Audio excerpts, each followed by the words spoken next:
Ya lo habíamos puesto, pues. Ese es el mío que tengo llega a mi edad, a los 54, ¿se fijan? Osvaldo, ¿cómo estás? Buenas tardes, bienvenido. Feliz tarde, Gladys. Un placer conversar contigo y feliz tarde para todos los que nos escuchen. Gracias por estar estos minutos para hablar de las primarias. Y bueno, ya oficialmente los candidatos inscritos, una lista pues numerosa, obviamente.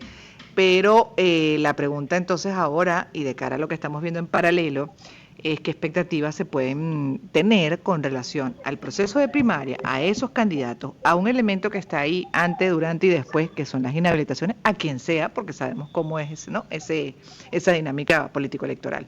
Entonces, dentro de todo esto que te acabo de expresar, más o menos cómo deberíamos administrar las expectativas sobre el proceso de primaria, y después podemos pasar a hablar de las presidenciales.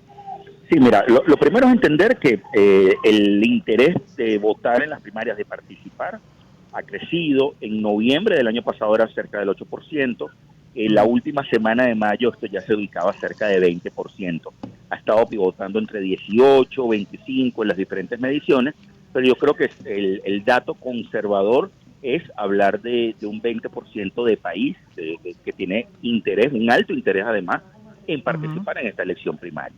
Lo segundo es entender que esto es un evento Antes de pasar a lo inicialmente de gente segundo, ya va, opositores. Osvaldo, antes de pasar a lo segundo, ¿20% que representa a todos los sectores?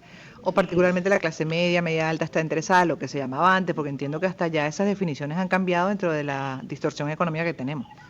No, mira, de todos los sectores, en donde Mm. el grueso de ese sector termina siendo la clase D, Ok. la clase media baja. Ajá. A mí no me gusta hablar de clase de niveles A socioeconómicos mí porque tampoco, hoy pero es la definición. lamentablemente no son los marcadores, pero hoy estamos hablando de un interés bastante amplio de personas que son opositoras, que Ujú. dicen o que se está moviendo de cierta manera el interés a participar, y estamos hablando de todas las edades, estamos hablando de gente de todas las regiones del país y de todas las clases sociales. La Ujú. verdad no es un nicho específico como algunas personas Está están atomizado. tratando de comentar o decir que eso es algo de clase alta o eso es algo de Clase estrictamente clase media media. y... Eso no es ujú. así, eso no es la realidad. Ok.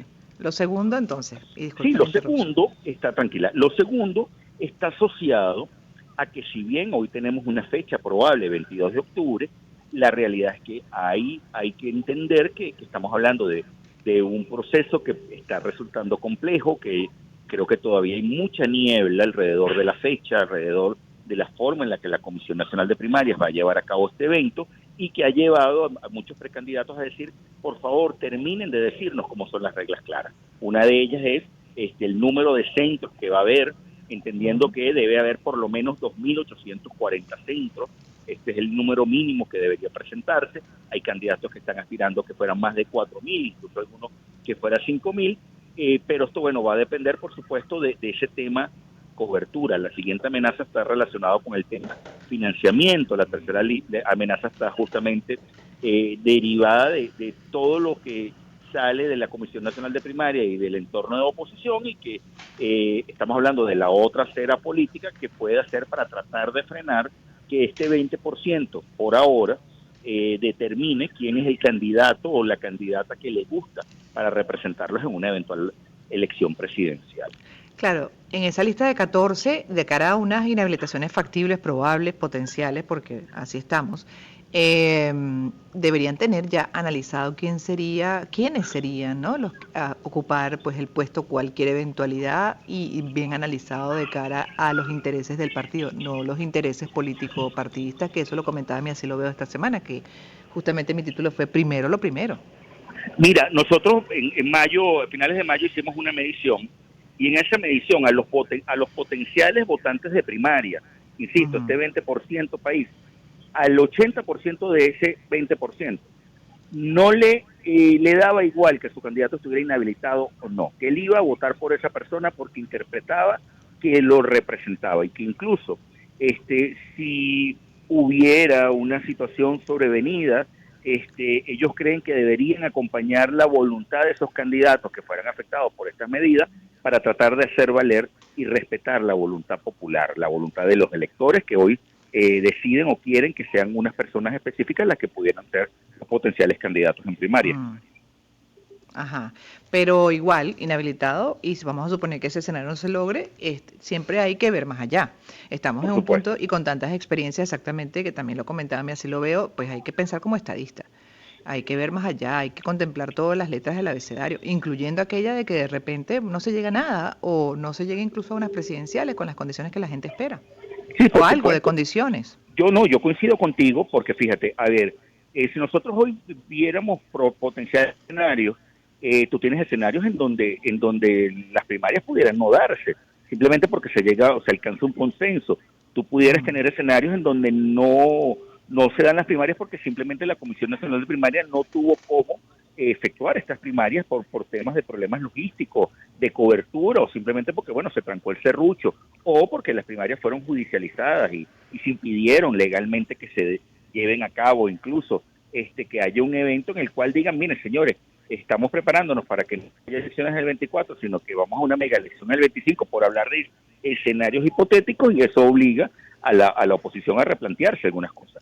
Ahora, lo ujú, curioso de esto es que los frontrunners, los candidatos que hasta ahora habían estado punteando, no son candidatos que pertenecen a la esfera de la plataforma unitaria ni el llamado G4.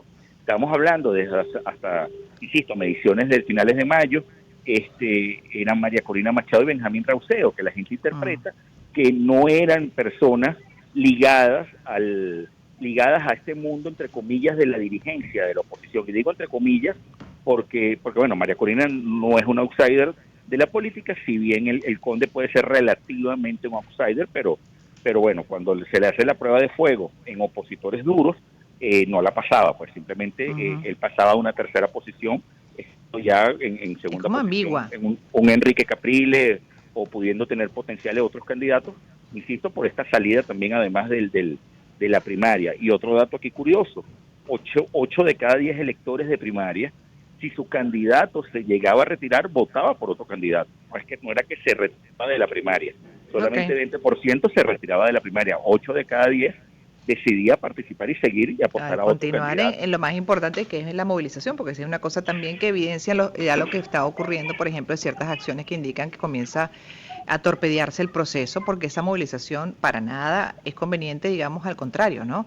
Pues se busca que nos quedemos quietos, como él ha logrado, pues muchas veces que nos quedemos quietos, y sin duda la movilización es fundamental para ir avanzando en ciertas cosas, conquistando, pero con criterio de realidad. Sí, Siempre. y mira, mi impresión es que la primaria ha movilizado, o por lo menos ha movido los sentimientos de la gente. Ujú. Gente que hace un año pues, podía estar bastante desapegada de la política, hoy está volviendo a entender que el camino electoral es un camino válido para poder interpretar y poder decir que el tema claramente te lleva a ti a poder estar enfocado en que ese es el mecanismo, poder Mm. alcanzar a través de los votos, obviamente, las transformaciones políticas que aspira toda la gente, sobre todo para vivir bien, que yo creo que es el gran sentimiento de todos los venezolanos. Nacional. Ahora, Osvaldo Ramírez Colina, analista político, director de ORC Consultores, para ir terminando, ¿me puedes explicar un poco qué interpretación haces de la ausencia de Rauseo de esa lista de primarias? Porque además en una entrevista, una que además fue polémica y se viralizó porque, entre otras cosas, cuando le preguntaron sobre Cuba, le costó decir que es una dictadura, ¿no? Y con relación a esto también, cuando le preguntaron si estaría en las primarias, pues dijo, obviamente, de no estar en las primarias porque estoy con el gobierno, palabras más, palabras menos. Entonces, ¿qué puede concluir con Benjamín? Que además no tenía aprecio como el conde del Guácharo, pero entonces no termina de entender cuál es su posición en este momento como candidato presidencial, una Bueno, vez mira, más. claramente dentro de las primarias yo creo que estaba bastante lejos de poder obtener una posición ganadora, bastante lejos, al menos lo que marcaban las distintas encuestas en las que hemos nosotros realizado. Y yo creo que simplemente interpretó para hacer una primaria donde se mueve el autodefinido opositor, él tiene 0 oportunidades, o sea, prácticamente 0 chances, colocándose prácticamente tercero o cuarto lugar. ¿Dónde está su oportunidad? En votantes blandos, en votantes no alineados, que no son el público hoy de la primaria. Por mucho que algunos candidatos digan hoy, o precandidatos presidenciales, porque hay gente que va a correr hacia el año 2024 y están comenzando con este discurso de decir que ellos no participan en la primaria porque es sectaria. Miren, no se trata de un tema sectario, es que usted representa o aspira a representar un sector que no se autodefine como opositor, sino quizás como una tercera vía o como Mm. otra cosa completamente distinta. Y eso la realidad, por lo menos ahora, de los números era bastante lapidaria para esa candidatura. Entiendo. Muchísimas gracias por haber estado con nosotros, Osvaldo, por haber compartido el punto de vista como analista político, director de ORC Consultores, de lo que tenemos hasta ahora de las primarias, ¿no?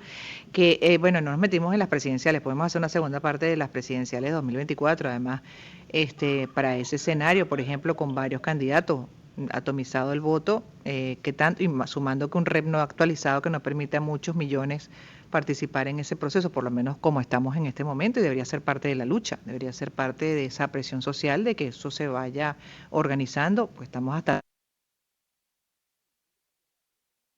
Creo que va a quedar para una segunda parte porque por tiempo no nos da igual tu comentario final. Eso va entre dos personas, generalmente la elección se polariza. A mí ese tercer candidato no me preocupa, por lo menos ahora. Ah, ok. Gracias, Osvaldo. Osvaldo Ramírez Colina, analista político, director de ORC Consultores. Ahora sí, vamos a hacer una pausa musical y en breve volveremos. Son las 4:42.